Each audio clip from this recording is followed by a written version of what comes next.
तर नमस्कार मित्रांनो, स्वागत आहे तुमच्या फेवरेट यूट्यूब चॅनल मराठी बुकिशमध्ये. तर मित्रांनो, आज आपण पाहणार आहोत द पॉवर ऑफ हॅबिट्स याची ऑडिओबुकला आपण सुरुवात केलेला आहे. तर याच्यामधील आपण भाग पहिला व्यक्तिगत सवय या सुरुवात करणार आहोत, ज्यामधील चॅप्टर नंबर 1चे नाव आहे सवयींची साखळी. तर मित्रांनो, या चॅप्टरला आज आपण सुरुवात करणार आहोत. तर मित्रांनो, याच्या आधी याच्यावर आपली प्रस्तावना झालेली आहे. याची ऑडिओबुक आपल्या चॅनलला अपलोड झालेली आहे. ती जर तुम्ही पाहिली नसतील तर कृपया सगळ्यात आधी ती जा आणि पहा. डिस्क्रिप्शनमध्ये लिंक दिलेली आहे. आणि मित्रांनो, चला मग या सुरुवात करू. तर आतापर्यंत आपल्या चॅनलला तुम्ही सबस्क्राईब केलं नसेल तर चॅनलला नक्कीच सबस्क्राईब करा आणि व्हिडिओला लाईक केलं नसेल तर व्हिडिओला पण नक्कीच लाईक करा, कारण तुमची एक लाईक आमच्यासाठी पुढच्या व्हिडिओची मोटिवेशन असते. तर व्हिडिओला नक्कीच लाईक करा. तर चला मग सुरुवात करू या चॅप्टरला. चॅप्टर 1 सवयींची साखळी. सन 1993च्या शिशिरामध्ये एक माणूस जो आपल्या सवयीबद्दलच्या ज्ञानामध्ये अत्यंत मोलाची भर घालणार होता, सॅन डियागो येथील एका प्रयोगशाळेत ठरलेल्या वेळेत त्याने प्रवेश केला. तो वयाने मोठा होता आणि त्याची उंची 6 फुटांपेक्षा थोडी जास्तच होती. त्याने निळ्या रंगाचा शर्ट घातला होता. त्याने शर्टची बटणी अगदी वरपर्यंत व्यवस्थित लावलेली होती. त्याच्या डोक्यावरील पांढऱ्या दाट केसांचा उच्च माध्यमिक शाळेच्या 50व्या पुनर्भेटीच्या कार्यक्रमात कोणालाही हेवाच वाटला असता. प्रयोगशाळेकडे जाणाऱ्या मार्गिकेमधून चालताना तो सांधेदुखीमुळे थोडा लंगडत होता. त्याने बायकोचा हात धरला होता. प्रत्येक पावलासोबत समोर येणाऱ्या अनिश्चितेमुळे तो हळूहळू चालत होता. जवळजवळ 1 वर्षापूर्वी युजीन पॉली किंवा भविष्यातील वैद्यकीय साहित्यात केवळ EP या अक्षरांनी ओळखला जाणारा त्याच्या प्लाया डेल रे येथील घरी रात्रीच्या जेवणाची तयारी करत असताना त्यांच्या बायकोने त्यांचा मुलगा मायकेल घरी येत असल्याचे सांगितले. कोण मायकल? युजीनने विचारले. तुमचा मुलगा, त्याची बायको बेवर्ली म्हणाली. तुम्हाला माहीत आहे, आपणच त्याला वाढवले आहे. युजीनने तिच्याकडे काहीही न समजल्यासारखे पाहिले. आणि कोण आहे तो? त्याने विचारले. दुसऱ्याच दिवशी युजीनला उलट्यांचा त्रास होऊ लागला आणि पोटामध्ये कळा येऊन वेदना होऊ लागल्या. पुढील 24 तासांमध्ये त्याच्या शरीरातील पाण्याचे प्रमाण इतके कमी झाले की घाबरलेल्या बेवर्लीने त्याला तात्काळ अतिदक्षता विभागामध्ये दाखल केले. त्याच्या शरीराचे तापमान वाढायला लागले. ते 105 अंशापर्यंत पोहोचले. त्याच्या शरीरातून बाहेर पडणाऱ्या घामामुळे हॉस्पिटलमधील चदरीवर पिवळे डाग पडले. त्याला भास होऊ लागले की तो आरडाओरडा करायला लागला, आक्रमक होऊ लागला, हातातील चिरेत इंजेक्शन देण्याचा प्रयत्न करणाऱ्या नर्साला ढकलून देऊ लागला.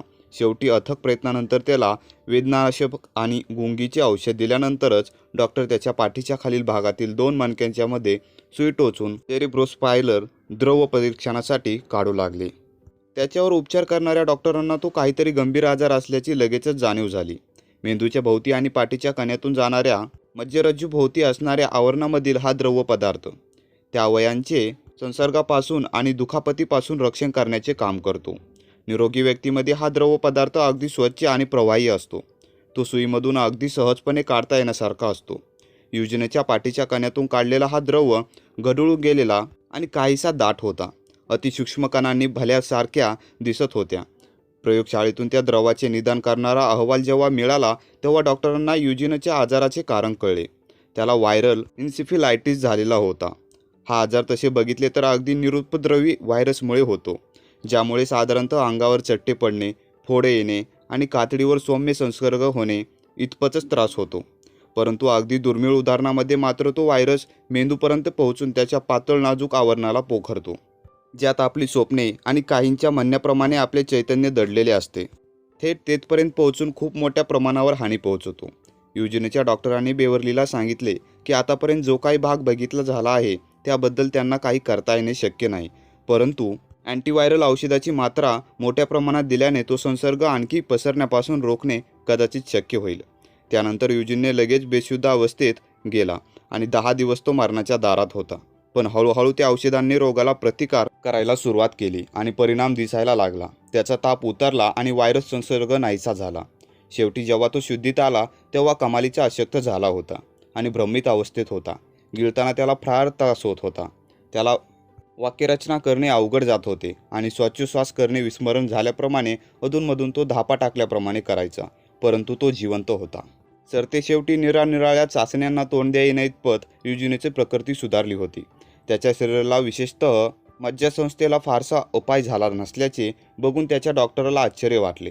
तो हातपाय हलवू शकत होता. आवाज उजेडाला प्रसिद्ध देत होता. त्याच्या मेंदूच्या स्कॅनमध्ये मात्र मध्यभागी थोडा काळपट अनिष्ट सावलीसारखा भाग दिसू लागला. त्याच्या पाठीच्या कण्याचा वरचा भाग आणि कवटीच्या मागचा खालचा भाग जेथे जवळ येतील तेथील मेंदूच्या काही टिश्यूंना व्हायरसने नष्ट केले होते. तुम्ही ज्या युजीनला ओळखतात कदाचित तो युजीन आता नसेल, डॉक्टरांनी बेवर्लीला सांगितले. तुला तुझ्या नवऱ्याला गमावण्याची तयारीही ठेवावी लागेल. काही दिवसांनी युजीनला हॉस्पिटलच्या दुसऱ्या भागात हलवण्यात आले. एका आठवड्यामध्ये त्याच्या गिळण्याच्या क्रियेत सुधारणा झाली. अजून एक आठवड्याने त्याचे बोलणे पूर्ववत झाले. तो फळांचे आईस्क्रीम आणि मीठ मागायला लागला. दूरदर्शनवरील वाहिन्या बदलायला लागला आणि कंटाळवाण्या मालिकेबद्दल तक्रारी पण करायला लागला.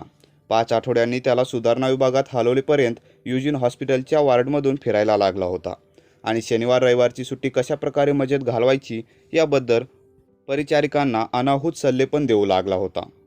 इतक्या गंभीर आजारातून अशा प्रकारे सुधारणा झाला माणूस अद्याप माझ्या तरी पाहण्यात कोणी आला नव्हता, डॉक्टर बेवर्लीला म्हणाले.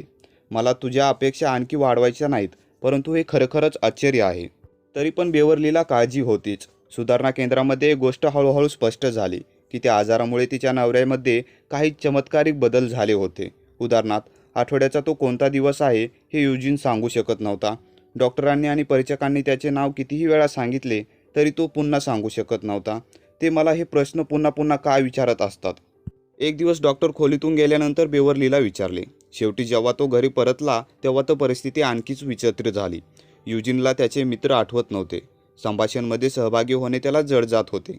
कधीकधी सकाळी तो अंथरुणातून उठून थेट स्वयंपाकघरात जायचा आणि स्वतःसाठी अंडी आणि खरवले मांस शिजवायचा आणि पुन्हा अंथरूण घेऊन पडायचा. मग रेडिओ लावायचा. 40 मिनिटानंतर पुन्हा तो हेच सगळे करायचा. उठायचा, स्वतःसाठी अंडी आणि मांस शिजवायचा आणि पुन्हा जाऊन झोपायचा आणि रेडिओवर काहीतरी लावण्याचा प्रयत्न करायचा आणि पुन्हा तेच करायचा. काळजीत पडलेल्या बेवर्लीने काही तज्ज्ञांशी, त्याचप्रमाणे सॅन डिएगो येथील कॅलिफोर्निया विद्यापीठातील खास विस्मरणावर संशोधन करणाऱ्या संशोधकाशी संपर्क साधला. अशा प्रकारे त्या शिशिरातील एक सूर्यप्रकाशित सकाळी बेवर्ली आणि युजीन विद्यापीठाच्या आवारातील त्या सर्वसामान्य इमारतीतील मार्गिकेमधून एकमेकांचे हात धरून हळूहळू चालले होते. त्यांना एक छोट्या परीक्षण कक्षामध्ये थांबवण्यास सांगितले आले होते. युजीनने तेथे संगणकावर काम करत असलेल्या एका तरुण स्त्रीबरोबर गप्पा मारायला सुरुवात केली. अनेक वर्षे मी इलेक्ट्रॉनिक्सच्या क्षेत्रामध्ये घालवल्यामुळे मला या सगळ्या गोष्टींचे खूप आश्चर्य वाटते. ती टायपिंग करत असलेल्या यंत्राकडे बोट दाखवत तो म्हणाला. मी जेव्हा तरुण होतो तेव्हा या गोष्टींनी अनेक 6 फुटी रॅक्स आणि संपूर्ण खोली व्यापली जायची. त्या स्त्रीची बोटे कीबोर्डवर काम करतच राहिली. युजीनने तोंडाने आश्चर्यदर्शक आवाज काढला. तो म्हणाला, हा प्रकार अद्भुतच आहे. याच्या आतील सगळी यंत्रणा, ते डायोड्स आणि ट्रायोड्स. मी जेव्हा इलेक्ट्रॉनिक्स क्षेत्रामध्ये होतो तेव्हा हे सगळे ठेवायला अनेक 6 फुटी रॅक्स लागायचे. तेवढ्यात संशोधक खोलीमध्ये आला आणि त्याने स्वतःची ओळख करून दिली. त्याने युजीनला त्याचे वय विचारले. बहुधा 59-60 युजीनने उत्तर दिले. त्याचे वय 71 वर्षाचे होते. त्या संशोधकांनी संगणकावर टायपिंग करण्यास सुरुवात केली. युजीनने स्मित केले आणि त्याच्याकडे बोट दाखवले. हे काहीतरी विशेषच आहे, तो म्हणाला. तुम्हाला माहीत आहे, मी जेव्हा इलेक्ट्रॉनिक्सच्या क्षेत्रात होतो तेव्हा हे सगळे ठेवायला अनेक 6 फुटी रॅक्स लागायचे. तो संशोधक 52 वर्षाचा होता. त्याचे नाव होते लॅरी स्कायर. त्याने गेली 3 दशके न्यूरो ॲनाटॉमी ऑफ मेमरी या विषयावर संशोधन केले होते. आपला मेंदू घटनांशी कशी नोंद करतो, त्यांचा संचय कशा रीतीने करतो याचा शोध घेण्याच्या संदर्भात त्याचा विशेष अभ्यास होता. तरी पण युजीनवर केल्या जाणाऱ्या उपचारावरून आणि परीक्षणांवरून त्याच्या स्वतःसाठी आणि इतर शेकडो संशोधकांसाठी, ज्यांनी सवयीच्या कार्यपद्धतीविषयी आपली जाणीव अधिक समृद्ध होण्याच्या दृष्टीने काम केले आहे, त्यांच्यासाठी लवकरच एक नवीन जग खुले होणार होते. स्कायरच्या अभ्यासामधून हे समोर येणे होते. जरी ती एखाद्याला स्वतःचे वय आठवणे कठीण जात असेल किंवा इतर काहीही आठवत नसेल तरी तो कल्पनाही करू शकणार नाही इतक्या गुंतागुंतीच्या सवयी लावून घेऊ शकतो. कारण प्रत्येकजण प्रत्येक दिवशी एकाच प्रकारच्या न्यूरोलॉजिकल प्रक्रियेवर अवलंबून असतो, हे सुद्धा लक्षात येणार होते. त्याच्या आणि इतरांच्या संशोधनामधून आणखी एक गोष्ट समोर येणार होती. ती म्हणजे आपल्यामधील अर्धजागृत सबकॉन्शियस अवस्थेत चालणाऱ्या यंत्रणा आपल्या निवडींना किती मोठ्या प्रमाणावर प्रभावित करत असतात. खरं तर या निवडी आपल्याला जणू काही फार विचारपूर्वक केलेल्या कृती वाटतात, परंतु प्रत्यक्षात आपल्याला न समजणाऱ्या, न ओळखू येणाऱ्या इच्छामुळे, उत्तेजनामुळे या निवडी प्रभावित होत असतात. स्कायरची आणि युजीनची भेट होण्याच्या आधीपासूनच काही आठवडे तो मेंदूच्या प्रतिमांचा स्कॅन अभ्यास करत होता. त्यांच्या मेंदूच्या प्रतिमावरून असे दिसून आले होते की युजीनच्या मेंदूचा बहुतेक सर्व संसर्गाने बाधित झालेला भाग हा मेंदूच्या मध्यभागी 5 सेंटीमीटरवर इतक्या भागापुरताच मर्यादित होता. त्या व्हायरसने त्याचा मेडिएटल टेम्पोरल लोभ हा भागच जवळजवळ नष्ट केला होता. शास्त्रज्ञांचा असा अंदाज होता की या भागातील पेशी भूतकाळ आठवण्याच्या आणि काही भावनांवर नियंत्रण ठेवण्याच्या दृष्टीने खूप महत्त्वाच्या आहेत. सर्वात जास्त जबाबदार आहेत. त्या पेशी पूर्णपणे नष्ट होण्याचे स्कायरलला जराही आश्चर्य वाटले नाही. व्हायरल एन्सेफलायटिस अत्यंत क्रूरपणे आणि अगदी अचूकतेपणे सीमारेषा वाढत टिश्यू खाऊन टाकतात. परंतु त्या प्रतिमा किती ओळखीच्या वाटत होत्या याचे त्याला आश्चर्य वाटले. 30 वर्षापूर्वी MITमध्ये PhDचा विद्यार्थी असताना स्कायरलने विद्यापीठाच्या एका गटाबरोबर वैद्यकीय इतिहासातील सर्वात प्रसिद्ध केसेसपैकी एक असलेल्या आणि केवळ HM या अक्षराने ओळखल्या जाणाऱ्या एक आजारी व्यक्तींचा अभ्यास केला होता. HMचे खरे नाव होते हेनरी मोलाइसिन, परंतु शास्त्रज्ञांनी त्याच्या संपूर्ण आयुष्यावर त्याची ओळख लपवली होती. जेव्हा HM 7 वर्षाचा होता तेव्हा तो सायकलचा धक्का लागून जोरात डोक्यावर पडला होता. थोड्याच दिवसांनी त्याला फिट्स येऊ लागल्या आणि अल्पकाळासाठी शुद्ध जाऊ लागली. वयाच्या 16व्या वर्षी त्याला मोठी फिट आली, जिचा त्याच्या संपूर्ण मेंदूवर परिणाम झाला. लवकरच तो दिवसातून जवळजवळ 10 वेळा तरी बेशुद्ध पडायला लागला. 27 वर्षाचा होत असताना HM आता अगदी निराकावर आला होता. फिट्स येऊ नयेत म्हणून देण्यात येणाऱ्या औषधांचा काही उपयोग होत नव्हता. तो हुशार होता, परंतु नोकरी टिकू शकत नव्हता. तो अजूनही आईवडिलांबरोबरच राहत होता. HMला सर्वसाधारण जीवन जगायचे होते, म्हणून त्याने अशा डॉक्टरांची मदत घेण्याचा निर्णय घेतला ज्यांची HMला स्वस्थ करण्यासाठी थोडा धोका पत्करूनही काही नवीन प्रयोग करण्याची तयारी होती. चाचण्यांमधून असे दिसून आले होते की मेंदूतील हिप्पोकॅम्पस नावाच्या भागचा आणि फिट्सचा येण्याचा काहीतरी संबंध असावा. जेव्हा डॉक्टरांनी HMला त्याच्या कवटीचा काही भाग आणि मेंदूचा पुढील भाग जरा उचलून छोट्या नळीच्या साहाय्याने हिप्पोकॅम्पसचा भाग आणि त्याच्या भोवतालचे काही टिश्यू ओढून बाहेर काढण्याचे सुचवले, तेव्हा HMने त्यांना मान्यता दिली. ही शस्त्रक्रिया सन 1953मध्ये झाली आणि HMची जखम जशी भरून आली तसे फिट्स येणे कमी झाले. परंतु लगेचच एक गोष्ट स्पष्ट झाली की त्याच्या मेंदूमध्ये आमूलाग्र बदल झाला होता. HMला त्याचे नाव आठवत होते आणि त्याची आई आयर्लंडची आहे हेही आठवत होते. त्याला सन 1929मध्ये शेअर बाजार कोसळल्याचे आठवत होते आणि नॉर्मंडीवर कब्जा केल्याच्या बातम्या पण आठवत होत्या. परंतु त्यानंतरच्या मात्र सर्व गोष्टी, सगळ्या आठवणी, अनुभव त्याच्या शस्त्रक्रियेच्या आधीच्या 10 वर्षांमध्ये त्याने ज्याच्या आजाराशी दिलेला लढा पुसल्या गेल्या होत्या. त्यावेळी डॉक्टर HMच्या स्मरणशक्तीची परीक्षा त्याला खेळण्याचे पत्ते, आकड्यांच्या याद्या वगैरे दाखवू लागले. तेव्हा त्यांच्याच लक्षात आले की HM कोणतीही नवीन माहिती 20 सेकंदापेक्षा जास्त वेळ स्मरणात ठेवू शकत नव्हता. त्याच्या शस्त्रक्रियेनंतर सन 2008मध्ये त्याचा मृत्यू होईपर्यंत प्रत्येक भेटलेली व्यक्ती, ऐकलेले गाणे, प्रवेश केलेली खोली इत्यादी म्हणजे त्याच्यासाठी दरवेळी नवीन अनुभव होता. त्याचा मेंदू एक ठराविक काळामध्ये गोठला होता. कोणीतरी टीव्हीच्या दिशेने काळा प्लास्टिकचा आयताकृती तुकडा दाखवून त्यावरील वाहिन्या बदलतो याचे त्याला प्रत्येक दिवशी नव्याने आश्चर्य वाटायचे. तो डॉक्टरांना आणि परिचारकांना दररोज त्यांचे नाव अनेक वेळा तरी सांगायचा. मला HM विषयी जाणून घ्यायला खूप आवडेल, कारण मेंदूच्या अभ्यासासाठी स्मरणशक्ती हा एक चांगला आणि प्रत्यक्ष अनुभवता येणारा मार्ग आहे हे माझ्या लक्षात आले, असे स्कायरलने मला सांगितले. मी ओहायो येथील वाढलो आणि मला आठवते की पहिलीच्या वर्गामध्ये असताना आमच्या शिक्षकांनी प्रत्येकाला क्रेयॉन्स दिले होते आणि मी ते सगळे रंग एकत्र करून काळा रंग तयार होतो का हे बघायला लागलो. मला ही घटना लक्षात का राहिली? मला माझ्या शिक्षकांचा चेहरासुद्धा आठवत नाही आहे. एक आठवण ही दुसऱ्या आठवणीपेक्षा जास्त महत्त्वाची आहे हे माझा मेंदू का व कसे ठरवतो. स्कायरलला युजीनच्या मेंदूच्या प्रतिमा जेव्हा मिळाल्या तेव्हा HMच्या मेंदूच्या प्रतिमेशी मिळत्या जुळत्या होत्या याचे त्यांना आश्चर्य वाटले. त्या दोघांच्याही मेंदूच्या मध्यभागी अक्रोडच्या आकाराचे मोकळे भाग होते. युजीनची स्मरणशक्ती HM प्रमाणेच पुसली गेली होती. परंतु जसे स्कायरलने युजीनच्या तपासण्या सुरू केल्या तेव्हा त्याच्या लक्षात आले की हा पेशंट HMपेक्षा काही महत्त्वाच्या बाबतीत अगदी वेगळा आहे. HMमध्ये काहीतरी दोष आहे हे त्याला भेटायला येणाऱ्या कोणाच्याही लक्षात अगदी येईल, काही मिनिटांमध्येच लक्षात येईल. परंतु युजीनने त्याचे काम करू शकत होता, संभाषण भाग घेऊ शकत होता, त्यामुळे सहज बघणाऱ्याला त्याच्यात काही दोष आहे हे लगेचच लक्षात यायचे नाही. HM त्याच्यावरील शस्त्रक्रियेमुळे इतका दुबळा झाला होता की त्याचे पुढचे सगळे आयुष्य हॉस्पिटलमध्ये देखरेखीतील गेले. तर दुसरीकडे युजीन त्याच्या घरी बायकोबरोबर राहत होता. HM खऱ्या अर्थानं संवाद साधू शकत नव्हता. याउलट युजीनकडे कोणत्याही विषयावरील चर्चा, तो ज्या विषयावर कितीही वेळ सहज बोलू शकत होता त्या विषयाकडे वळवण्याची वेगळीच हातोटी होती. उदाहरणार्थ उपग्रह, त्याने एका एरोस्पेस कंपनीमध्ये काय केले होते किंवा हवामान असे विषय. स्कायरलने युजीनच्या तपासणीला त्याच्या तारुण्यातील घटनांसंबंधी विचारून सुरुवात केली. युजीनने तो ज्या मध्य कॅलिफोर्नियामधील शहरामध्ये वाढला होता त्यासंबंधी, त्याच्या व्यापारी जहाजावरील नोकरीसंबंधी आणि तरुणपणी त्याने ऑस्ट्रेलियाला दिलेल्या भेटीसंबंधी माहिती दिली. त्याच्या आयुष्यामध्ये सन 1960च्या आधी घडलेल्या बहुतेक सर्व घटना त्याला चांगल्या आठवत होत्या. स्कायरनने जेव्हा त्याला नंतरच्या दशकातील घटनाबद्दल विचारायला सुरुवात केली तेव्हा युजीनने विनम्रपणे विषय बदलला आणि अलीकडच्या घटना आठवायला त्याला त्रास होत असल्याचे सांगितले.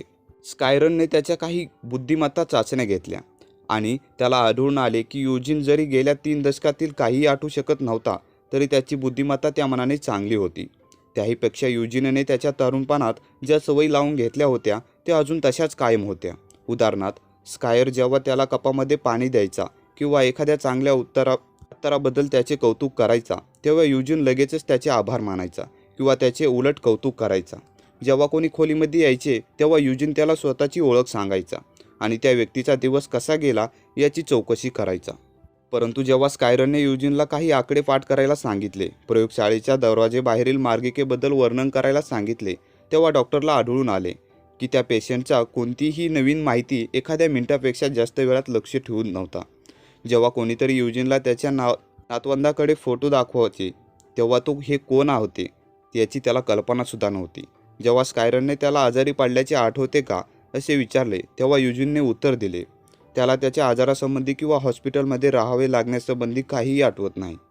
खरे तर त्याला विस्मरण किंवा स्मृतिभ्रंश झाला आहे हे युजीनला कधीच आठवले नाही, समजले नाही.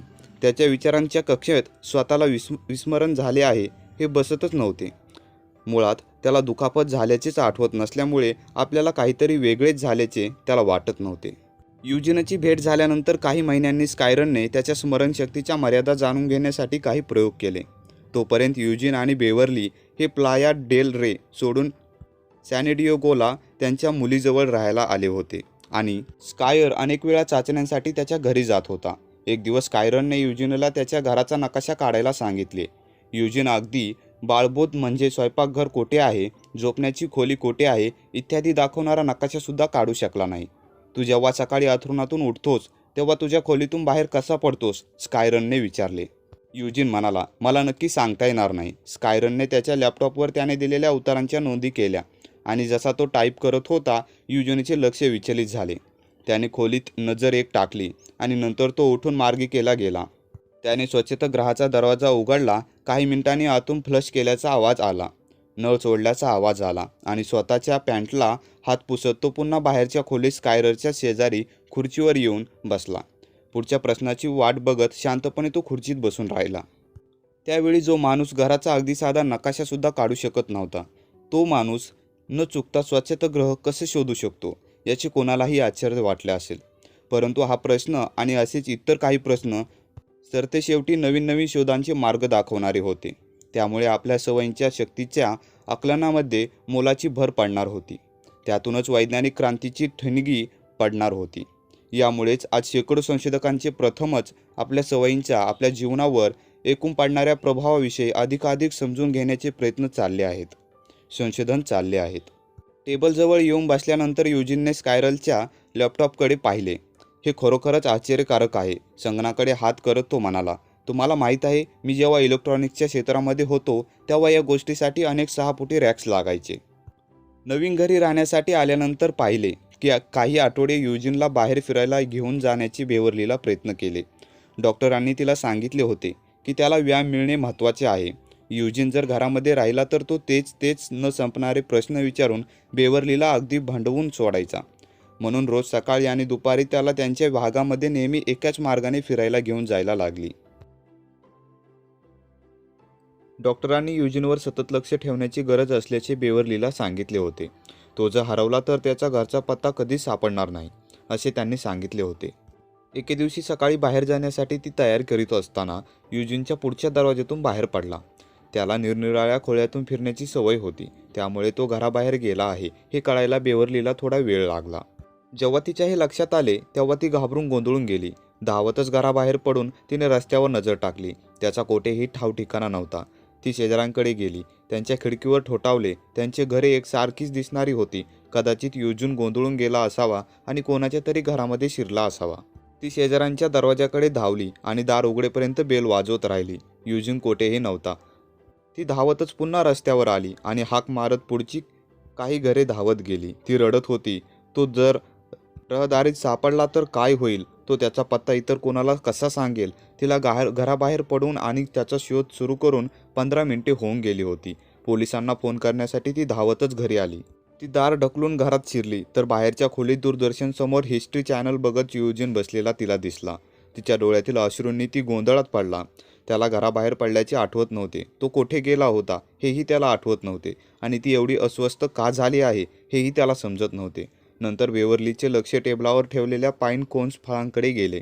अशा प्रकारची फळे जरा पुढे असलेल्या शेजाऱ्यांच्या आवारामध्ये पडलेली तिने पाहिली होती. तिने जवळ जाऊन युजिनचे हात पाहिले. फळातील चिकाने त्याची बोटे चिकट झाली होती. तेव्हा तिच्या लक्षात आले की युजिन एकटाच फिरण्यासाठी बाहेर पडला होता. त्याने एकट्याने रस्त्यावरून चालत जाऊन काही आठवणी गोळा करून आणल्या होत्या आणि त्याला घरी परतण्याचा मार्गही सापडला होता. लवकरच रोज सकाळी युजिन चालण्यासाठी बाहेर जाऊ लागला. बेवर्लीने त्याला थांबवण्याचा प्रयत्न केला परंतु त्यात काही अर्थ नव्हता. मी जर त्याला घरामध्येच राहायला सांगितले तर काही मिनिटांनंतर ते त्याच्या लक्षात राहत नव्हते.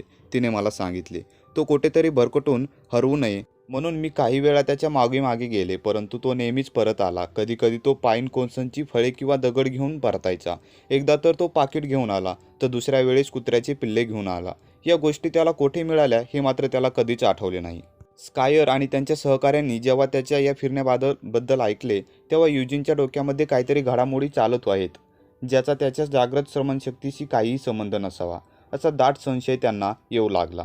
आता त्यांनी एक नवीन प्रयोग करायचे ठरवले. एक दिवस स्कायरच्या एका सहकाऱ्याने युजिनच्या घरी भेट दिली आणि तो राहत असलेल्या परिसराचा नकाशा त्याला काढायला सांगितला. पण तो नकाशा काढू शकला नाही. कमीत कमी तो रस्त्यावर राहत होता त्या रस्त्याचा नकाशा काढण्यास त्याने सांगितले. त्याने थोडे इकडे तिकडे केले आणि काही वेळाने त्याला काढायला सांगितले होते हेच तो विसरून गेला. तिने त्याला स्वयंपाकघराच्या दरवाजाकडे जाण्याचा मार्ग दाखवला सांगितले. युजिनने खोलीमध्ये इकडे तिकडे पाहिले आणि त्याला माहीत नसल्याचे सांगितले. तिने युजिनला विचारले जर तुला भूक लागली तर तू काय करशील? तो उभा राहिला, स्वयंपाकघरात गेला, कपाटाचा दरवाजा उघडला आणि दाण्यांची भरणी काढली. त्यानंतर त्या आठवड्यापासून युजिनच्या रोजच्या फिरण्याच्या वेळी एक सोबती त्याच्याबरोबर जाऊ लागला.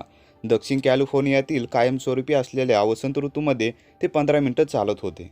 हवेमध्ये बोगनविलेलीच्या फुलांचा वास भरून राहिला होता. चालताना युजिनचा फारसा बोलायचा नाही परंतु तो पुढे चालायचा. जणू काय कुठे जायचे आहे हे त्याला माहीत होते. त्याने कधी कोणाला पत्ता विचारला नाही, मार्ग विचारला नाही. ते जसे त्याच्या घराजवळच्या कोपऱ्यावरून वळले तसे सोबत्याने युजिनला तो कोठे राहतो ते विचारले. मला नक्की माहीत नाही तो म्हणाला. नंतर तो त्याच्या नेहमीच्या फुटपाथवरून पुढे चालत गेला. घराचे पुढचे दार उघडून बाहेरच्या खोलीत प्रवेश केला आणि टेलिव्हिजन सुरू केला. स्कायरल एक गोष्ट नक्की समजली की युजिन नवीन माहिती आत्मसात करत होता परंतु ही नवीन माहिती त्याच्या मेंदूच्या आतमध्ये कोठे साठवली जात होती. जेव्हा एखादा मनुष्य त्याचे स्वयंपाकघर कुठे आहे हे सांगण्यास समर्थ नसतो, दाण्याची भरणी कशी काय शोधू शकतो किंवा त्याचे घर कुठे आहे हे सांगू शकत नसताना त्याला घरी जाण्याचा मार्ग कसा सापडतो कसे होऊ शकते? स्कायरच्या डोक्यामध्ये विचारचक्र सुरू होते. युजिनच्या बाधित झालेल्या मेंदूमध्ये नवीन रचना तर आकार घेत नव्हत्या. MITचा मेंदू आणि अंतर्दीय विज्ञान विभाग ज्या इमारतीमध्ये आहे तेथे अशा प्रयोगशाळा आहेत ज्या सहज बघणाऱ्यांना लहान मुलांच्या खेळण्यासाठी बनवलेल्या शास्त्रकीय घराच्या छोट्या प्रतिक्रियेत वाटतील. तेथे शस्त्रक्रियेची अगदी छोटी छोटी हत्यारे उदाहरणार्थ छोटे चाकू, छोटे ड्रिल्स आणि कृत्रिम हातांना जोडलेल्या पाव इंचापेक्षाही कमी रुंदीची पाती असलेले करवती इत्यादी देखील आहेत. शस्त्रक्रिया करण्याची टेबलसुद्धा अगदी लहान आहेत, अगदी लहान मुलांसाठी बनवल्याप्रमाणे. त्या खोलीमध्ये तापमान नेहमीच 8 अंश फॅरेनहाईट इतके राखलेले असते कारण त्या गारव्यामुळे अत्यंत नाजूक शस्त्रक्रिया संशोधकांचे हात स्थिर राहण्यास खूप मदत होते. या प्रयोगशाळेमध्ये शल्यविशारद भूल दिलेल्या उंदरांच्या मेंदूवर त्यांच्या कवट्यांना छेद देऊन शस्त्रक्रियेने सूक्ष्म सेन्सर्स बसवण्याचे काम करतात. त्यामुळे मेंदूमध्ये झालेल्या अतिसूक्ष्म बदलांची नोंद घेतली जाऊ शकते. उंदीर जेव्हा शुद्धीवर येतात तेव्हा त्यांच्याही लक्षात येत नाही की त्यांच्या डोक्यामध्ये कोळ्यांच्या जाळ्याप्रमाणे अतिसूक्ष्म व्हायरसचे जाळे बसवले गेले आहे. या प्रयोगशाळा सवयीविषयींच्या संशोधनामध्ये झालेल्या आमूलाग्र बदलाचे मुख्य केंद्र बनल्या आहेत. येथे केले जाणाऱ्या प्रयोगामधून युजिनचे त्याचप्रमाणे तुम्ही, मी आणि इतर सगळ्यांनी आपले दैनंदिन जीवन जगताना कसं वागायचं, ती वागणूक कशी ठरली, कशी विकसित केली याचे स्पष्टीकरण मिळते. मग आपली रोजची दात घासण्याची कृती असो किंवा गॅरेज पुढील मार्गातून कार मागे घेण्यासारखी कृती असो, परंतु हे करताना आपल्या मेंदूमध्ये किती गुंतागुंतीच्या घडामोडी घडतात यावर या प्रयोगशाळेतील उंदरांनी प्रकाश टाकला आहे. युजीन नवीन सवयी कशा आत्मसात करू शकला याचे स्पष्टीकरण मिळायला स्कायरलला या प्रयोगशाळांची मदत झाली. सन 1990च्या दशकामध्ये जेव्हा MIT संशोधकांनी सवयीवर काम करायला सुरुवात केली, म्हणजे जवळपास ज्यावेळी युजीन तापाने आजारी पडला होता, तेव्हा त्याला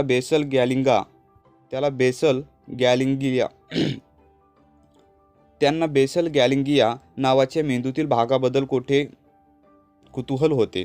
तुम्ही जर एखाद्या कांद्याच्या स्वरूपात माणसाच्या मेंदूची कल्पना केली, जिथे मेंदू पेशीवर एकावर एक असलेल्या थरांनी बनलेला असतो, तर सगळ्यात बाहेरील थर म्हणजे कवटीच्या अंतर्भागालगतचे थर. हे सर्वसाधारणपणे उत्क्रांती प्रक्रियेच्या दृष्टिकोनातून अगदी अलीकडच्या काळात तयार झालेले आहेत. तुम्हाला जेव्हा नवीन शोधाबाबत काही सुचते किंवा तुम्ही मित्रांच्या विनोदाला दाद देता, तेव्हा तुमच्या मेंदूचा हा सर्वात बाहेरचा थर कार्यरत असतो. त्याच भागामध्ये सगळ्यात गुंतागुंतीची विचार प्रक्रिया होते. मेंदूच्या खूप आत आणि मेंदूच्या मुळाजवळ, जेथे मेंदू आणि पाठीचा कणा एकत्र येतात, तेथे खूप जुन्या, अगदी साध्या आणि प्राथमिक रचना असतात. तेथून आपल्या स्वयंचलित म्हणजे आपोआप केल्या जाणाऱ्या क्रिया, उदाहरणार्थ श्वासोच्छ्वास करणे, गिळणे किंवा झाडामागून अचानक कोणीतरी पुढे आल्यावर दचकणे वगैरे क्रिया नियंत्रित होतात. कवटीच्या मध्यभागी एक गोल्फ बॉलच्या आकाराचा मांसल गोळा असतो. तसा मांसल गोळा आपल्या मांसाच्या, सरपटणाऱ्या प्राण्यांच्या, इतर सस्तन प्राण्यांच्या डोक्यामध्ये पण बघायला मिळतो. पेशींनी बनलेल्या या अंडाकृती भागाला बेसल गॅंग्लिया असे नाव आहे. कित्येक वर्षे शास्त्रज्ञांना या भागाचे नक्की कार्य काय हे माहीत नव्हते. फक्त त्यांना संशय होता की पार्किन्सन्स रोगाशी या भागाचा काहीतरी संबंध असावा. सन 1990च्या दशकात सुरुवातीला MITमधील शास्त्रज्ञांना बेसल गॅंग्लिया या भागाचा सवयींशी पण काहीतरी संबंध असावा का, असा संशय येऊ लागला. मग शास्त्रज्ञांच्या असे निदर्शनास आले की ज्या प्राण्यांच्या बेसल गॅंग्लिया या भागात इजा पोहोचली होती, दुखापत झाली होती, अशा प्राण्यांना ठरवून दिलेल्या मार्गावरून जाण्याचे शिकताना किंवा अन्नाचा डबा कसा उघडायचा हे लक्षात ठेवताना अचानक कठीण वाटू लागते. शास्त्रज्ञांनी सूक्ष्म तंत्रज्ञानाचा उपयोग करून एक प्रयोगाद्वारे उंदीर त्यांच्या इतर डझनावारी रोजच्या कृती करत असताना त्यांच्या मेंदूमध्ये नक्की काय घडते याचे अत्यंत काळजीपूर्वक निरीक्षण करण्याचे ठरवले. त्या उंदरावर शस्त्रक्रिया करून त्यांच्या कवटीमध्ये डझनावारी अतिसूक्ष्म तारा घातल्या. त्यानंतर त्या उंदराला टी आकाराच्या सापळ्यामध्ये सोडले, ज्यामध्ये छोट्या दांडीच्या एका टोकाला चॉकलेट ठेवले होते. त्या सापळ्याची टी अशी रचना करण्यात आली होती की त्याच्या मध्यवर्ती मार्गामध्ये एक विभाजक तयार केला होता. क्लिक आवाज होताच उघडला जाणार होता, मार्गातून दूर होणार होता. त्या उंदराला सापळ्याच्या तोंडाशी ठेवण्यात आले. सुरुवातीला जेव्हा त्या उंदराने क्लिक आवाज होताना ऐकले आणि मधील विभाजक मार्गातून दूर होताना पाहिले, तेव्हा तो मध्यवर्ती मार्गातून आजूबाजूला हुंगत पुढे मागे जात सापळ्याच्या बाजूवर ओरखडे काढत फिरायचा. त्याला चॉकलेटचा वास येत आहे हे समजत होते, परंतु ते कसे शोधायचे हे समजत नव्हते. जेव्हा तो त्या टी सापळ्याच्या दुसऱ्या टोकापर्यंत जायचा, तेव्हा तो चॉकलेटपासून दूर विरुद्ध दिशेला वळायचा आणि मग डावीकडे वळायचा. कधीकधी विनाकारण थांबायचा आणि अखेर बहुतेकांनी त्याचे बक्षीस चॉकलेट शोधून काढले. परंतु त्याच्या फिरण्यामागे लक्षात येण्यासारखा किंवा समजण्यासारखा साचेबद्धपणा नव्हता. एकूण असे निर्देशनास येत होते की प्रत्येक उंदीर विचार न करता आरामात फिरत होता. परंतु उंदराच्या डोक्यातील घडामोडींचा शोध घेतला तेव्हा वेगळे चित्र पुढे येत होते. प्रत्येक उंदीर त्या मार्गातून जात असताना त्याचा मेंदू आणि खास करून त्याचा बेसल गॅंग्लिया हा भाग खूप तीव्रतेने कार्य करत होता. जेव्हा तो उंदीर हवेमध्ये हुंगायचा किंवा सापळ्याच्या बाजूवर ओरखडे काढायचा, तेव्हा त्याच्या मेंदूमध्ये जणू काही प्रत्येक नवीन वासाचे, आवाजाचे, दृश्याचे तो विश्लेषण करत असल्याप्रमाणे निरनिराळ्या संवेदनांचा जणू स्फोट व्हायचा. त्याच्या मार्गातून फिरण्याच्या दरम्यान त्याचा मेंदू मिळणाऱ्या प्रत्येक छोट्या मोठ्या माहितीचे पृथक्करण करत होता. शास्त्रज्ञांनी तोच प्रयोग पुन्हा पुन्हा केला आणि त्याच्या एका मार्गावरून 100 वेळा जात असताना प्रत्येक उंदराच्या मेंदूमधील क्रियेमध्ये कसा बदल होत गेला याचे निरीक्षण केले. हळूहळू त्यांच्यात होणाऱ्या बदलामुळे एक ठराविक पद्धत असल्याचे लक्षात येऊ लागले. उंदरांनी कोपऱ्यामध्ये हुंगायचे आणि चुकीच्या दिशेने वळायचे थांबवले. त्याऐवजी ते त्यांच्या मार्गातून वेगाने आणि अधिक वेगाने जाऊ लागले. जसे प्रत्येक उंदीर त्या मार्गातून कसे जायचे हे शिकला. त्यांच्या मेंदूमध्ये काहीतरी अनपेक्षित घडले. त्याची मानसिक क्रिया मंदावली, कमी झाली. तो मार्ग जसा जसा परिचित पायाखालचा झाला तशी प्रत्येक उंदराची विचार प्रक्रिया कमी झाली. जणू प्रथम काही वेळा त्या सापळ्यातून मार्ग शोधताना त्या मेंदूला नवीन माहितीचे विश्लेषण करण्यासाठी पूर्ण क्षमतेने काम करावे लागेल. परंतु काही दिवस त्याच मार्गावरून दररोज गेल्यानंतर त्या उंदराला हवेमध्ये गुंगायची किंवा सापळ्याला बाजूने कुरतडायची गरज भासेनाशी झाली. म्हणून कुरतडण्यासंबंधित आणि वास घेण्यासंबंधित असलेली मेंदूतील प्रक्रिया थांबली. कोणत्या बाजूला वळायचे याची पण निवड करण्याची गरज भासेनाशी झाली. म्हणून मेंदूतील निर्णय प्रक्रियेची केंद्र थंडावली. त्यांना फक्त चॉकलेटकडे नेणारा मार्ग लवकरात लवकर आठवायचा होता. मग एका आठवड्यामध्ये आठवणीशी संबंधित असलेल्या मेंदूतील रचना पण शांत झाल्या. त्या उंदरांनी त्या सापळ्यातून चॉकलेटच्या दिशेने धावण्याची प्रक्रिया इतकी आत्मसात केली की त्याला जवळजवळ विचार करण्याची गरज भासेनाशी झाली. मात्र मेंदूमध्ये लावलेल्या सेन्सरच्या मदतीने असे दिसून आले की ती आत्मसात करण्याची क्रिया सरळ धावायचे, डावीकडे वळायचे, चॉकलेट खायचे हे बेसल गँग्लियावर अवलंबून होते. उंदीर जसे अधिक वेगाने धावायला लागले तसे ही अगदी लहान पुरातन न्यूरोलॉजिकल रचना त्यांचे नियंत्रण स्वतःकडे घेत असल्याचे दिसून आले आणि मेंदूचे काम कमी कमी होऊ लागले. एक साचा लक्षात ठेवणे आणि तो साचा आठवून त्याप्रमाणे क्रिया करणे या प्रक्रियेमध्ये बेसल गँग्लियाची भूमिका मध्यवर्ती परंतु महत्त्वाची असल्याचे आढळून आले. दुसऱ्या शब्दात सांगायचे तर इतर वेळी मेंदू जरी झोपी गेला तरी बेसल गँग्लिया सवयी लक्षात ठेवण्याचे, साठवून ठेवण्याचे कार्य करतात हे आढळून आले. पुढे दिलेल्या ग्राफवरून त्यांच्या क्षमतेची कल्पना येईल. या ग्राफमध्ये अगदी सुरुवातीला सापळ्यांच्या तोंडाशी उंदीर ठेवण्यापासून तो शेवटची कृती करेपर्यंत त्यांच्या मेंदूमध्ये कशा प्रकारची स्थित्यंतरे घडून येतात ते दिसून येते. यामध्ये त्याचा मेंदू संपूर्ण काळ पूर्ण क्षमतेने कार्य करताना दिसून येतो. एका आठवड्यानंतर एकदा एका चोकारीतून धावण्याची सवय त्याला झाल्यानंतर सापळ्यातून धावताना त्याच्या मेंदूची क्रिया मंदावलेली, कमी झालेली आढळून आली. या प्रक्रियेला चंकिंग म्हणतात, ज्यामध्ये मेंदू क्रमाने केल्या जाणाऱ्या कृतींना आपोआप होणाऱ्या नित्यकार्यात बदलतो. सवय कशी तयार होते याच्या मुळाशी हेच कारण आहे. आपल्या वागणुकीचे असे चंक्स शेकड्यांनी नसले तरी डझनावारी तरी नक्कीच आहेत, ज्यावर आपण दररोज अवलंबून असतो. काही अगदी साधे आहेत. दात घासण्यासाठी ब्रश तोंडात घालण्यापूर्वी अगदी आपण सहजपणे प्रथम त्यावर पेस्ट ठेवतो. तर कपडे घालून तयार होणे किंवा मुलांसाठी जेवणाचा डब्बा तयार करणे यासारखे काही गुंतागुंतीचे चंक्स आहेत.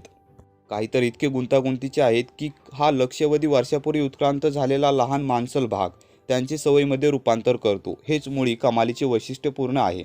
गॅरेजसमोरच्या रस्त्यावरून कार मागे घेण्याची कृती बघा. तुम्ही जेव्हा प्रथम कार चालवायला शिकलात तेव्हा तुमचे सर्व लक्ष त्या रस्त्यावर केंद्रित झाले होते. अर्थातच योग्य कारणांसाठी, ज्यामध्ये गॅरेज उघडणे होते, कारचा दरवाजा उघडणे, सीट सोयीची करून घेणे होते, कार सुरू करण्याआधी चावी योग्य त्या ठिकाणी लावून नंतर ती घड्याळाच्या काट्यांना दिशेने फिरवणे होते. मागचे दृश्य दिसणारा आरसा आणि बाजूचा आरसा सोयीप्रमाणे करणे होते. मार्गामध्ये अडथळे तर नाहीत ना हे बघणे होते. ब्रेकवर पाय ठेवून कार मागे नेणारा गिअर टाकणे होते. ब्रेकवरचा पाय काढून गॅरेज आणि मुख्य रस्त्यामधील अंतराचा तसेच रस्त्यावरील रहदारीचा अंदाज घेऊन त्याचप्रमाणे चाकांची हालचाल ठरवणे होते. आरशामध्ये दिसणारे मागचे दृश्य, कारची डिकी, मागे असलेले कचऱ्यांचे डबे आणि कुंपणांची झाडे यातील प्रत्यक्ष अंतराचे गणित बांधणे होते. ॲक्सेलेटर आणि ब्रेक यांच्यावर योग्य दाब ठेवला कारण गती देणे होते आणि त्याचवेळी शेजारी बसलेल्या रेडिओशी खेळू नको म्हणून दाटवणे पण होते. आता प्रत्येक वेळी कार गॅरेजमधून काढून रस्त्यावर आणताना या सगळ्या गोष्टी तुम्ही फारसा विचार न करता अगदी सहजपणे करता. सवयीने त्या दैनंदिन जीवनाचा भाग होऊन बसल्या होत्या. कोट्यावधी माणसे ही सगळी कवायत रोज सकाळी फारसा विचार न करता करतात. कारण आपण कारच्या चाव्या बाहेर काढता क्षणीच आपल्या बेसल गँग्लियाचे आपल्या मेंदूमध्ये साठवून ठेवलेल्या सवयीबद्दल कार रस्त्यावर काढण्याची सवय शोधण्याचे काम सुरू करते. एकदा त्या सवयीला गती मिळाली की आपल्या मेंदूतील इतर भाग त्यातून अंग काढून घेतो आणि शांत होतो. इतर विचार करायला लागतो. त्यामुळे आपल्या मेंदूची क्षमता इतकी वाढते की आपला मुलगा शाळेचा डब्बा घरातच विसरून गेला आहे याची जाणीव आपल्याला होते. शास्त्रज्ञांच्या मते सवयी निर्माण होतात कारण आपला मेंदू सतत ऊर्जा, श्रम वाचवण्याचे मार्ग शोधत असतो. मेंदूला जर त्याचे काम करण्याची मोकळी दिली तर आपल्या रोजच्या जीवनातील जवळजवळ सगळ्याच गोष्टी सवयीमध्ये रूपांतर करण्याचा प्रयत्न तो करेल. कारण सवयीमुळे आपल्या मेंदूला वारंवार विश्रांत होण्याची संधी मिळते. श्रम वाचवण्याचे हे नैसर्गिक ज्ञान अत्यंत उपयुक्त आणि फायद्याचे आहे. कार्यक्षम मेंदूला कमी जागा लागते, ज्यासाठी आपोआपच डोक्याचा आकार लहान असला तरी चालते. त्यामुळे प्रसूती सोपी होती आणि आपोआपच बाळांची आणि मातांची मृत्यूची संख्या कमी होते. कार्यक्षम मेंदूमुळे चालणे, खाण्याचा पदार्थ निवडणे यासारख्या अगदी प्राथमिक गोष्टींसाठी आपल्याला सतत विचार करण्याची गरज भासत नाही. म्हणून आपण आपली बौद्धिक ऊर्जा, क्षमता काळाप्रमाणे भल्यासारखी शस्त्रे, सिंचन पद्धती, विमाने आणि व्हिडिओ गेम्स यासारखे शोध लावण्यावर केंद्रित करू शकतो. परंतु आपल्या मेंदूची काम वाचवण्याची ही पद्धत आपल्याला अडचणीतसुद्धा टाकू शकते. कारण चुकीच्या क्षणी आपल्या मेंदूची सतर्कता जर कमी झाली तर आपल्याला झुडपामध्ये लपून राहिलेले श्वासपथ किंवा दुसऱ्या बाजूने वेगाने येणारी काही इत्यादी सारख्या महत्त्वाच्या गोष्टीची जाणीव वेळीच होत नाही.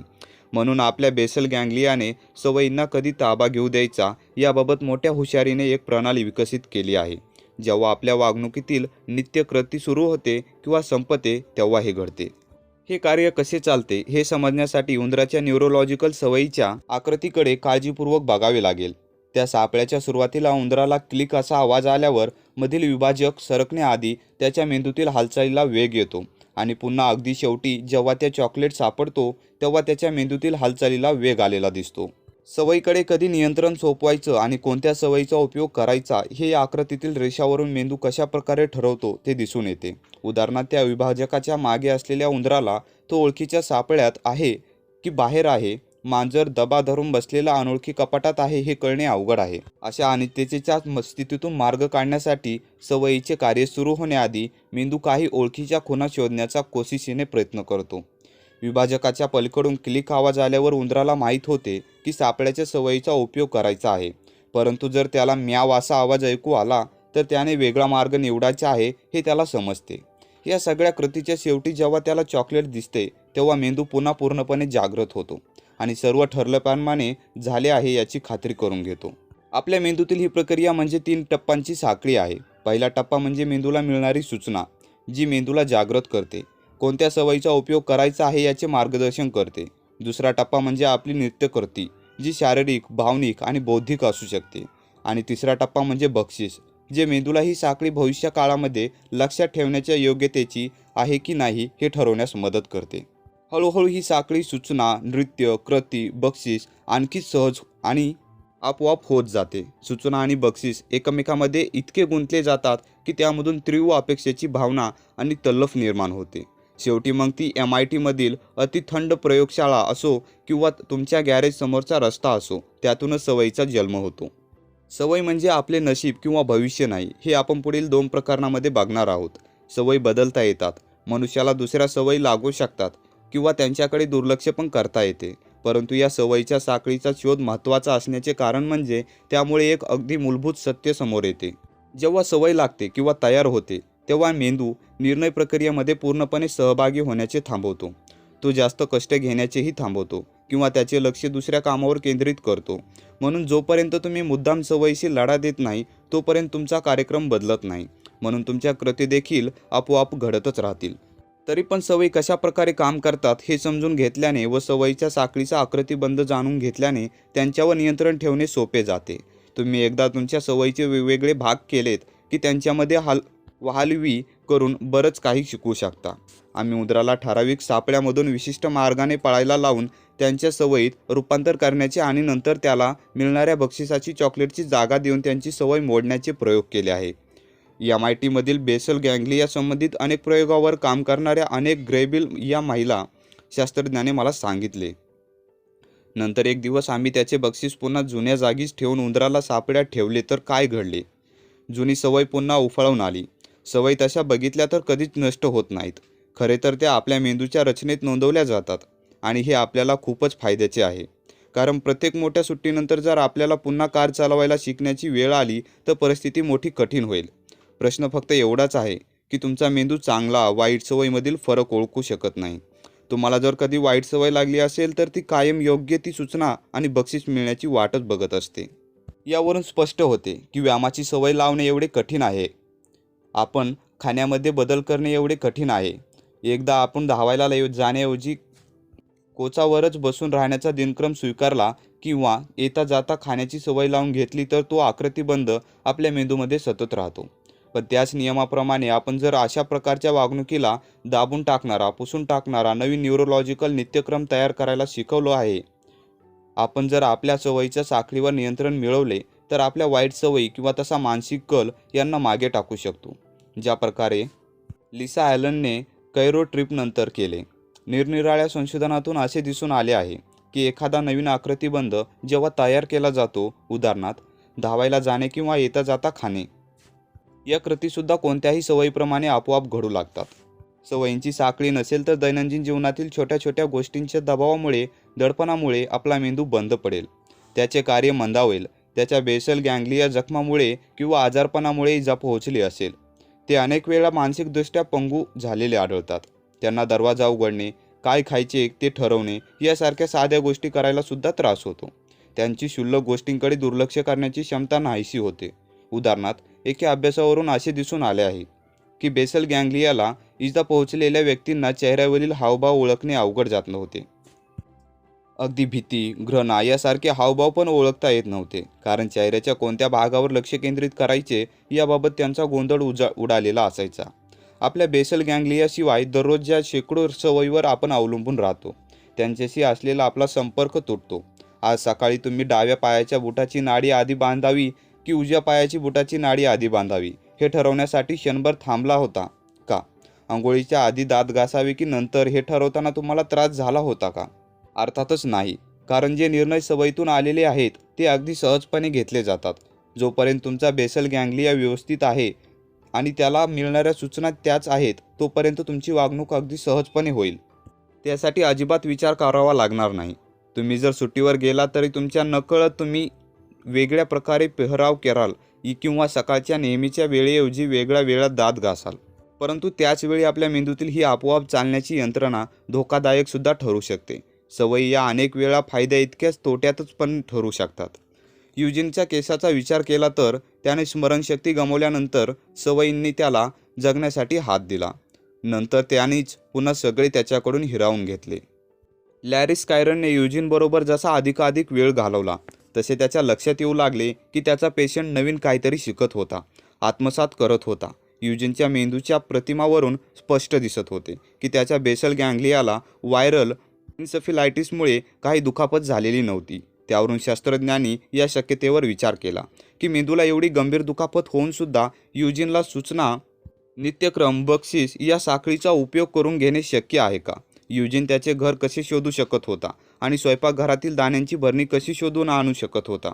या प्रश्नांची उत्तरे या पुरातन न्यूरोलॉजिकल प्रक्रियेकडून मिळू शकतील का? युजीन नवीन सवयी तयार करत होता का याची चाचणी पण करण्यासाठी स्कायरनने एक प्रयोग केला. त्याने 16 वेगवेगळ्या वस्तू घेतल्या, प्लास्टिकचे तुकडे, भडक रंगाच्या खेळण्यांचे तुकडे वगैरे, आणि चौकांनी पुठ्ठ्यावर त्या चिटकल्या. नंतर त्यांनी त्याच्या 8 जोड्या केल्या, जोडी अ आणि जोडी ब. प्रत्येक जोडीमध्ये कोणत्याही एका निवडलेल्या पुठ्ठ्यावर तळाशी बरोबर असा शब्द लिहिलेले चिकटपट्टी लावली.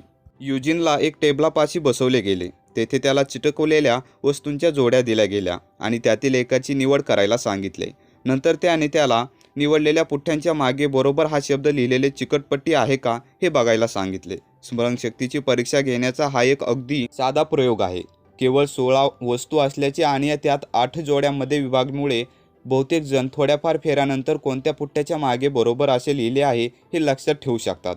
8-10 दिवसांच्या प्रयत्नानंतर माकडसुद्धा बरोबर वस्तू लक्षात ठेवू शकते.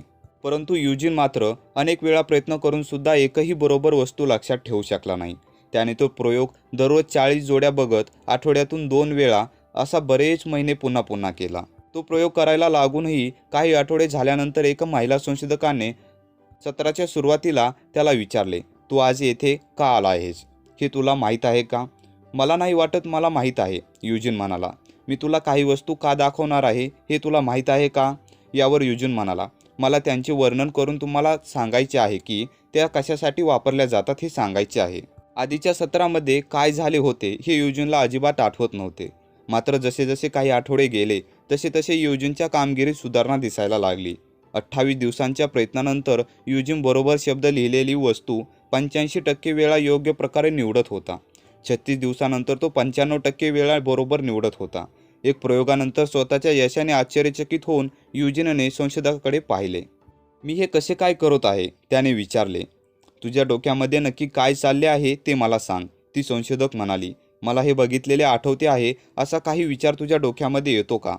नाही, युजीन म्हणाला. हे सगळे इथे आहे असं ते माहीत नाही. त्याने स्वतःच्या डोक्याकडे बोट दाखवले आणि त्याप्रमाणे माझा हात चालतो आहे. स्कायरलला मात्र त्याचा अर्थ समजला होता. युजीनला सूचनेची ओळख झाली होती. दाखवण्यात येणाऱ्या वस्तूंची नेहमी एकसारखी जोडी असे, त्यामुळे आता नित्यक्रम तयार झाले होते. तो एक वस्तू निवडायचा आणि ती उलटी करून बघायचा, तरी त्याला तो पुठ्ठा उलटून बघावासा का वाटतो हे कळत नव्हते. त्यानंतर बक्षीस होते. बरोबर शब्द लिहिलेली चिकटपट्टी पाहिल्यानंतर त्याला मिळणारे समाधान होते. अशा प्रकारे ती सवयीची साखळी निर्माण झाली होती. हा प्रकार ही युजीनची सवय झाली होती याची खात्री करून घेण्यासाठी स्कायरनने आणखी एक प्रयोग केला. त्याने सर्व 16 वस्तू एकत्र केल्या आणि युजीनच्या समोर एकाच वेळी ठेवल्या. त्यामधून त्याने युजीनला बरोबर वस्तू एका बाजूला काढायला सांगितले. कशी आणि कोठून सुरुवात करावी हेच युजीनला कळेना. अरे देवा, हे कसे लक्षात ठेवायचे, त्याने विचारले. त्याने एक वस्तू हातामध्ये घेतली आणि ती पलटून बघू लागला. प्रयोग करणाऱ्या स्त्रीने त्याला थांबवले. ती म्हणाली, तुला फक्त वस्तूंचा एक गट्टा करायचा आहे. तू त्या पलटून का बघत होता? मला वाटते ती एक सवय आहे, तो म्हणाला. युजीन ते करू शकला नाही. जेव्हा त्या सवयींच्या साखळींच्या संदर्भात त्या वस्तू दाखवण्यात आल्या तेव्हा त्या वस्तूंना त्यांच्या दृष्टीने काही अर्थ नव्हता. याच पुराव्याचा स्कायरर शोध घेत होता. या प्रयोगावरून दिसून आले की युजीन जरी त्या वस्तू किंवा ती कामे काही सेकंदापेक्षा जास्त वेळ लक्षात ठेवू शकत नव्हता, तरी त्याच्यामध्ये नवीन सवयी विकसित करण्याची क्षमता होती. युजीन रोज सकाळी फिरायला कसा जाऊ शकत होता याचेही उत्तर यावरूनच मिळाले. कोपऱ्यावरील काही झाडे किंवा रस्त्यावरील पोस्टाच्या पेट्या या त्याला सूचना देण्याचे काम करत होत्या, कारण प्रत्येक वेळी तो घराबाहेर पडताच त्याला त्या गोष्टी दिसत होत्या. त्यामुळे तो जरी त्याचे घर लक्षात ठेवू शकत नसला तरी त्याच्या सवयी त्याला घराच्या पुढील दरवाजापर्यंत येण्यासाठी मार्गदर्शन करत होत्या. त्याचप्रमाणे भूक लागलेलीही नसताना युजीन दिवसातून 3-4 वेळा का खात होता याचेही उत्तर मिळाले. जोपर्यंत योग्य सूचना देणाऱ्या गोष्टी आजूबाजूला होत्या, उदाहरणार्थ त्याचा रेडिओ किंवा खिडक्यामधून येणारा सकाळचा प्रकाश, तोपर्यंत त्याची कृती त्याच्या बेसल गँग्लियाने लिहिलेल्या पटकथेप्रमाणे आपोआपच घडत होती. एवढेच नाही तर युजीनच्या आयुष्यात अजूनही डझनावारी सवयी होत्या, ज्या प्रत्यक्षात शोध घ्यायला लागेपर्यंत त्यांच्या लक्षात आल्या नव्हत्या. उदाहरणार्थ, युजीनची मुलगी त्याची ख्याली खुशाली विचारण्यासाठी अनेक वेळा त्यांच्या घराजवळ थांबायची. बाहेरच्या खोलीमध्ये ती थोडा वेळ वडिलांशी बोलायची.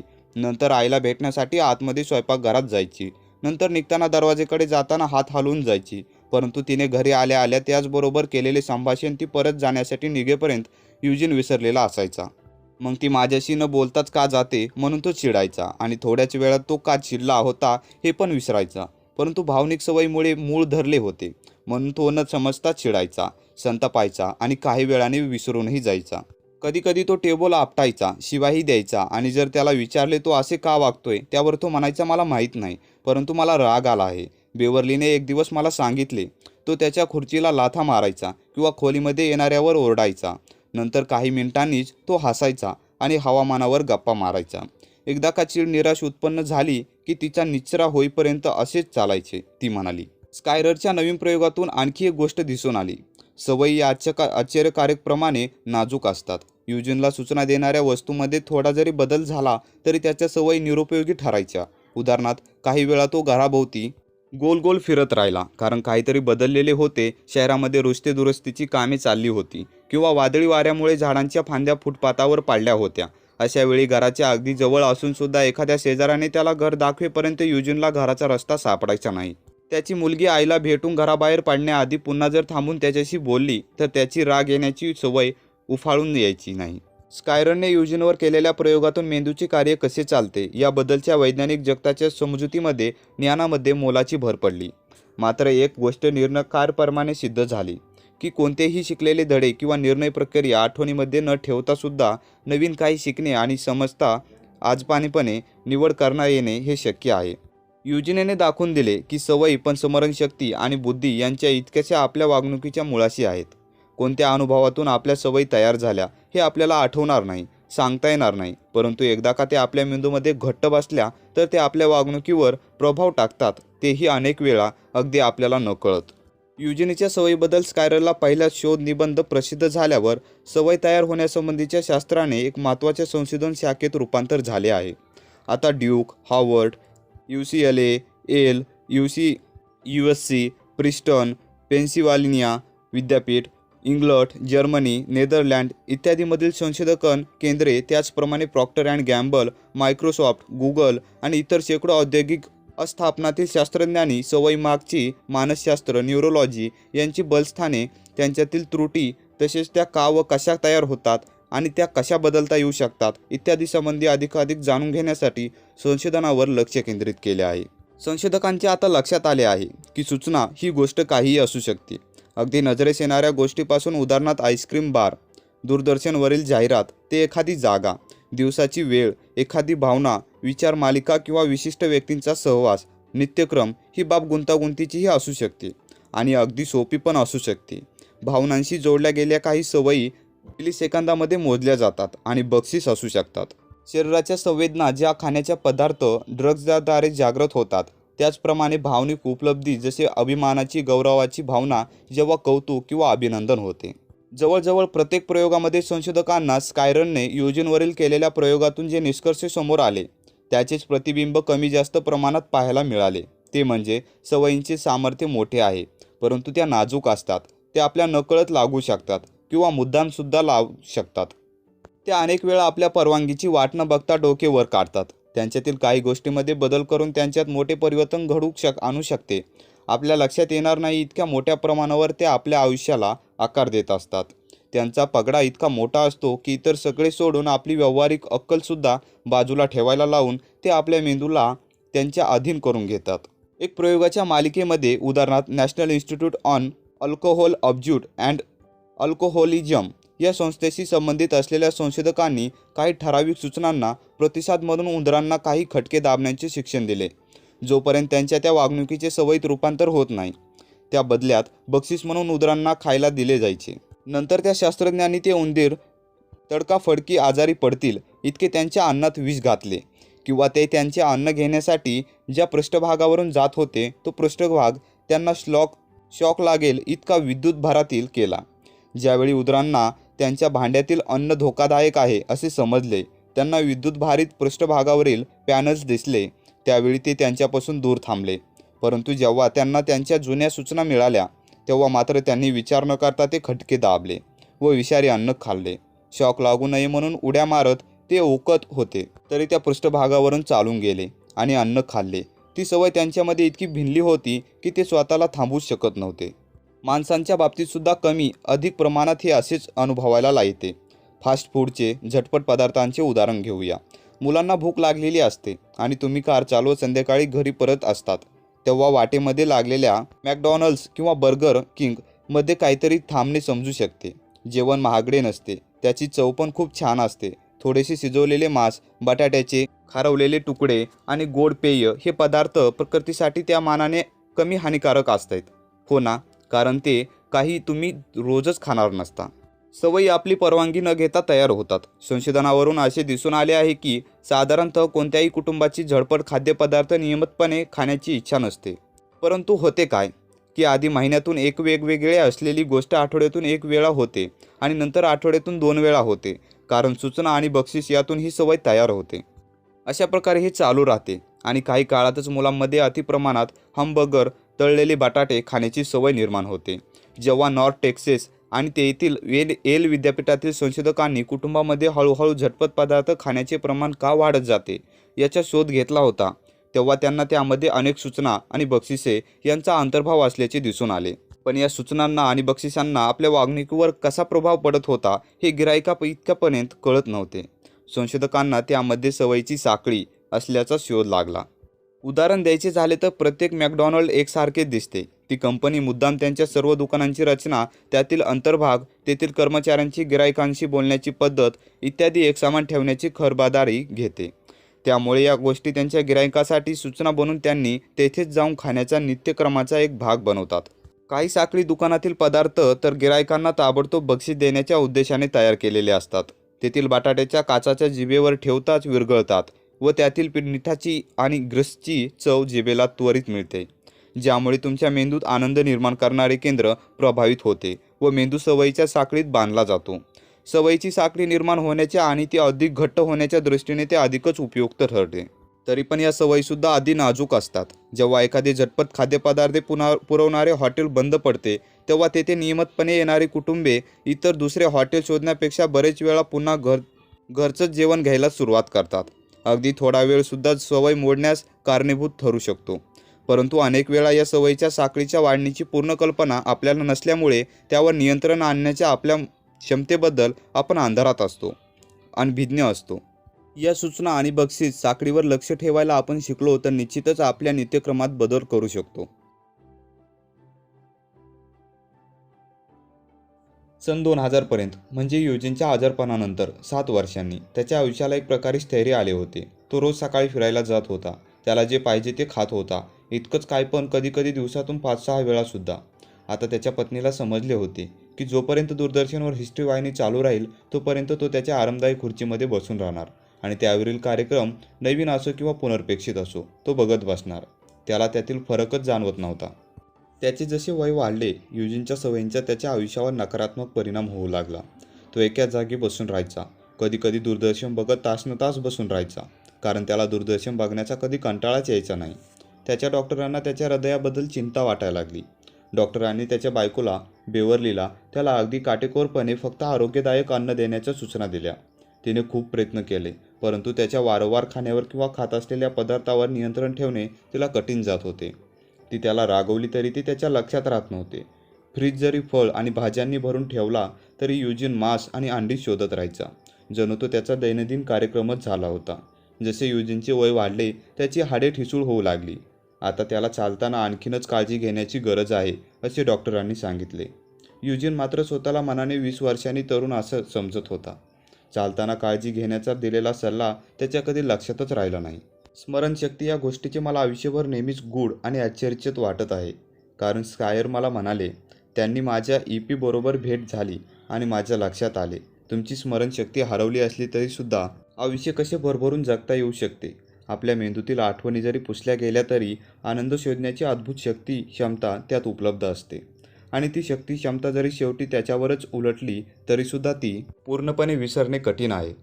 त्याचे वय जसे वाढले तसे बेवर्लीने सवयीबाबतीत त्याच्या समजुतीप्रमाणे युजीनला संकटे, अपघात टाळण्यासाठी मदत करण्याचे खूप प्रयत्न केले. तिच्या लक्षात आले की नवीन सूचनांना उपयोग करून ती त्याच्या काही वाईट सवयी टाळू शकत होती. तिने जर फ्रीजमध्ये खारवलेले मांस ठेवलेच नाही तर युजीन वारंवार फ्रीजजवळ जाऊन प्रकृतीला हानिकारक असे पदार्थ खाऊ शकत नव्हता. ती जेव्हा त्याच्या खुर्चीजवळ सॅडल ठेवायला लागली तेव्हा तो अधूनमधून तेही खाऊ लागला. तेव्हा वेळेवर जेवण्याची सवय त्याला लागली. तेव्हा त्याचे स्वयंपाकघरामध्ये सारखे येऊन काहीतरी खाण्यासाठी शोधणे बंद झाले. त्याच्या खाण्यामध्ये हळूहळू सुधारणा झाली. एवढे सगळे प्रयत्न करूनसुद्धा युजीनची तब्येत खालावलीच. वसंत ऋतूमध्ये एके दिवशी युजीन टेलिव्हिजन बघत बसला होता, पण बघता बघता एकदम तो ओरडला. बेवर्ली जेव्हा धावत आली तेव्हा तो छाती आवळून धरताना तिला दिसला. तिने तातडीने रुग्णवाहिका बोलवली. हॉस्पिटलमध्ये हलका हृदयविकाराचा झटका आल्याचे निदान झाले. तोपर्यंत छातीचे दुखणे थांबलेले होते आणि युजीनची तोपर्यंत चाकाच्या स्ट्रेचवरून उठण्याची धडपड सुरू झाली होती.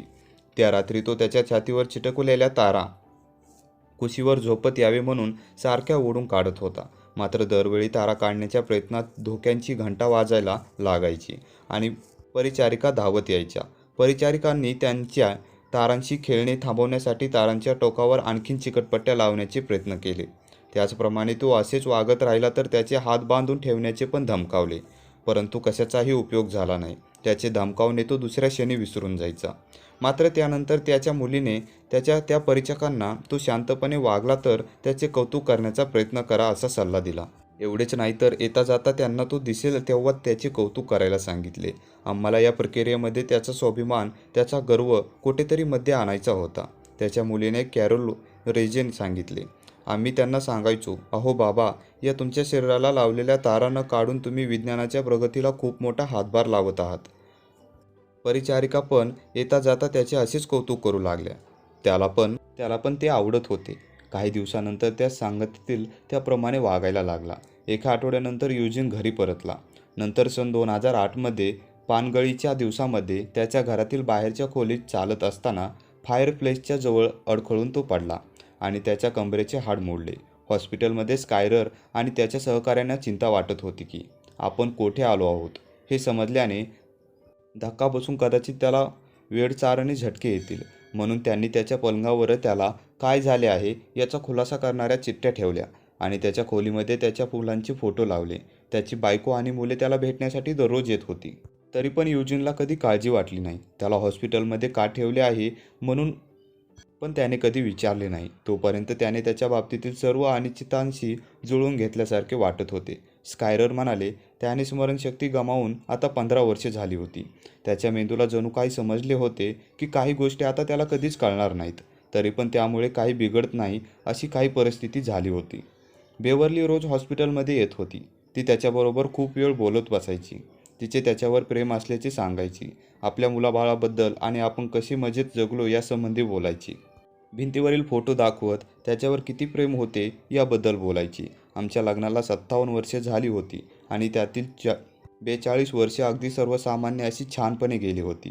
कधी कधी मी बेचैन होते, कारण मला माझा जुना नवरा पुन्हा हवा होता, परंतु तो आनंदात होता हे मला कळत होते.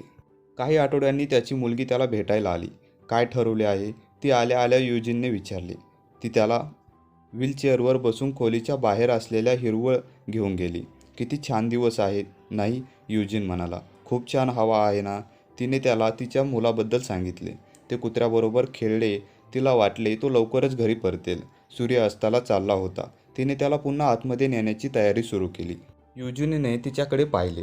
मी नशीबवान आहे, मला तुझ्यासारखी मुलगी मिळाली, तो म्हणाला. तिला काय बोलावे तेच सुचेना. याआधी कधी तो इतके छान बोलल्याचे तिला आठवत नव्हते. मी सुद्धा नशीबवान आहे, तुम्ही माझे वडील आहात, तिने त्याला सांगितले. खूपच छान दिवस आहे, तो म्हणाला.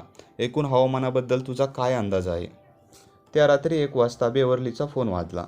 डॉक्टरांनी सांगितले की युजीनला हृदयविकाराचा तीव्र झटका आला होता आणि त्यांनी शक्य ते सर्व प्रयत्न केले, परंतु ते त्याला वाचू शकले नाहीत. त्याचा मृत्यू झाला होता. त्याच्या मृत्यूनंतर भविष्यात जगभरातील संशोधकांमध्ये त्याचा गौरव केला जाणार होता.